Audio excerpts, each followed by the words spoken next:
Hi எல்லோரும் எப்படி இருக்கீங்க? என்னம்மா உன்னோட சேனல் இருக்கிறதையே மறந்துட்டியா அப்படின்ற மாதிரி நினைக்காதீங்க. போகணுன்னு தான் நினைக்கிறேன். ஆனால் ஏதோ ஒரு வேலை அப்படி இப்படின்னு சொல்லிட்டு முடிஞ்சிடுறேன். இது ஊருக்கு போயிட்டு வரும்போது எடுத்த வீடியோ தான். பொங்கலுக்கு எல்லாரும் ஊருக்கு போயிருந்தோம். பனி பார்த்திங்களா எப்படி இருக்குன்னு. வண்டியில் போனோம், பஸ்ஸுக்காக வெயிட் பண்ணோம். பஸ்ஸு வரல. சரி இதுக்கு மேலே வேலைக்கு ஆகாது, ட்ரெயின் டைமிங் பிடிக்கணும் அப்படின்றதுக்காக தம்பி வண்டியில் கூப்பிட்டு வந்து விட்டான். கூட்டிகிட்டு வந்து விட்டதுக்கப்புறமா சரியான பனிங்க. காலையில் 5 மணிக்கு எழுந்திச்சி கிளம்புனோம். அதோட ட்ரெயின் வந்து 8:30க்கு தான் எங்கள் ஸ்டேஷனில். 8:30க்கு ஏறி ஆல்மோஸ்ட் 1:30 கிட்டலாம் வீட்டுக்கு வந்துட்டோம். பெங்களூர் வீட்டுக்கே வந்துட்டோம். அதை தான் உங்களுக்கு ஷார்ட்ஸாக எடுத்திருக்கேன். அன்றைக்கி முன்னாடி நாள் லேட்டாக தான் வந்து படுத்தோம். டான்ஸு, ஆட்டம், பாட்டம் அப்படின்லாம். அதுக்கப்புறமா ரொம்ப டயர்டாக இருந்தது. சரி பார்த்தா வேலைக்கு ஆகாது, எப்படியாச்சும் பெங்களூர் போயிடணும் அப்படின்றதுக்காக வந்திருந்தோம். இது வந்து தெரிஞ்சவங்க கிழங்கு கொடுத்துருந்தாங்க. நாங்கள் சின்ன வயசில் நிறையா விற்போம். ஆனால் டு பி ஃப்ராங்க் சொல்லணும் அப்படின்னா, நான் சின்ன வயசுலாம் சாப்பிட மாட்டேன். எனக்கு பிடிக்காதும்மா, எனக்கு கொடுக்காதம்மா அப்படி இப்படின்னு சொல்லிட்டு அம்மா சொன்னாலும் நான் சரி எடுத்து சாப்பிடவே மாட்டேன். ஆனால் இப்போ வந்து நாங்கள் போட மாட்டோம். எப்பயாச்சும் யாராச்சும் கொடுத்தாங்கன்னா பச்சையாக கொடுத்துருந்தாங்க எங்கள் ஃப்ரெண்டு. நான் தான் வேக வச்சு சாப்பிட்டேன். நல்லா இருந்தது. நான் சின்ன வயசில் வெறுத்த மாதிரிலாம் பசங்கள்லாம் வெறுக்கலைங்க. நல்லா தான் சாப்பிட்டாங்க பசங்க.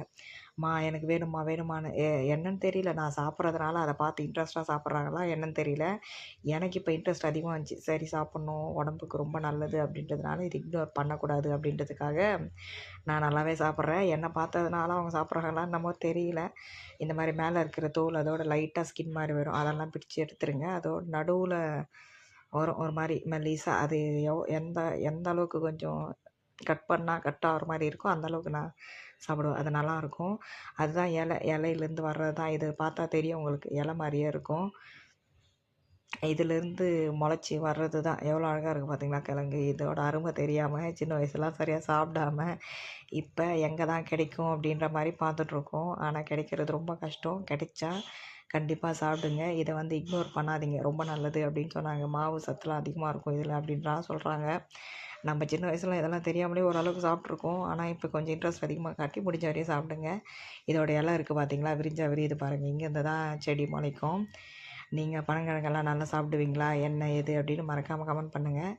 எங்கள் பசங்களுக்கு வந்து நல்லா தான் பிடிக்குது, நல்லா தான் சாப்பிட்றாங்க. இதில் நாராக வரும். அதை மட்டும் நல்லா மென்னுட்டிங்கன்னா போயிடும்.